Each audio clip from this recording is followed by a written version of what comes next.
Hey everyone, Matt here with Dukes Models, and welcome to part 3 of the Kinetic Hornet build review. This time out, we'll be fucking around with the nose, which just by the looks of it, may well be one of the bigger challenges of this kit. Can they pull it off? We'll see. So let's have a look at the instructions. Here we've got the two halves and the chin piece that have to come together, as well as this sort of backing piece.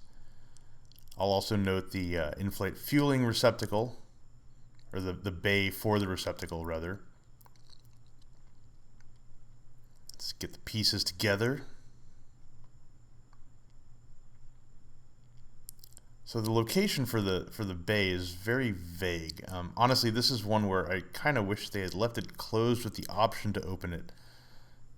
I'm not at all confident that installing the door on this would in any way, shape, or form actually fit.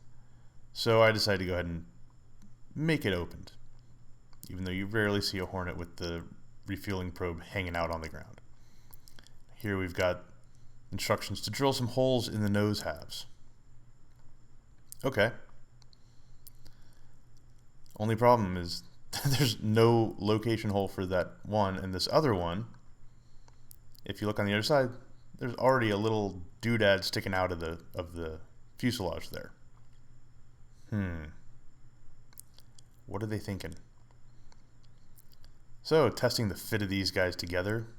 Looks pretty good. Let's go ahead and glue the nose in place. That's gonna that's gonna need to fit no matter what everything else does. So knock it out. Again, Tamiya extra thin to the rescue.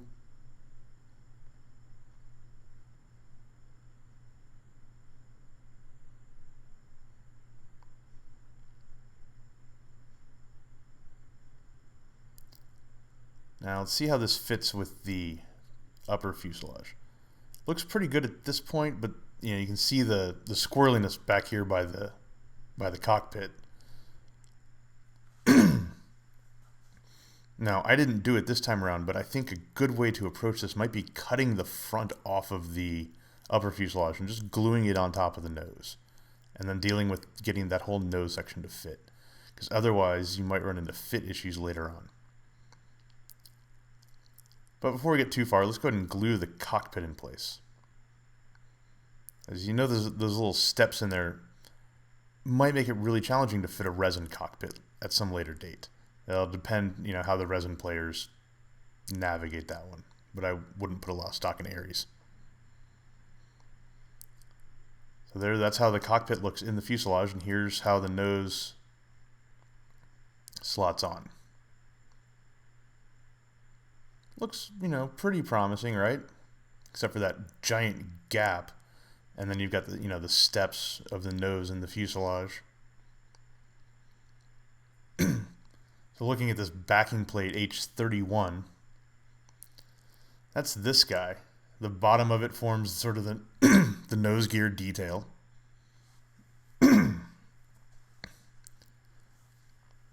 And all of that slots in to the lower fuselage.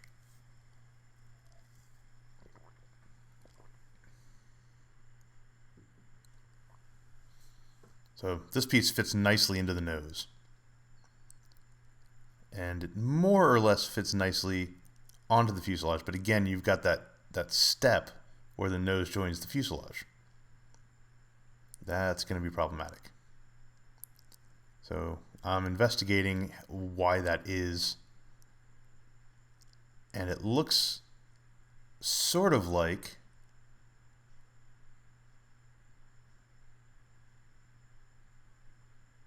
it's not a big deal. On here, it's more on the actual nose piece itself.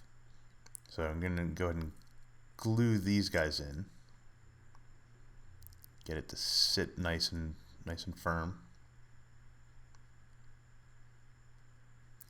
And then I'm going to go ahead and get this chin piece installed.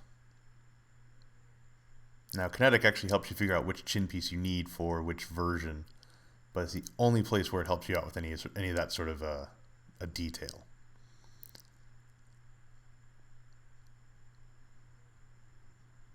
So this guy fits on here nicely, but trying to be cognizant of the way that this will fit later on, I'm only going to glue the forward section of this in place at this time. just a little bit of glue to hold it.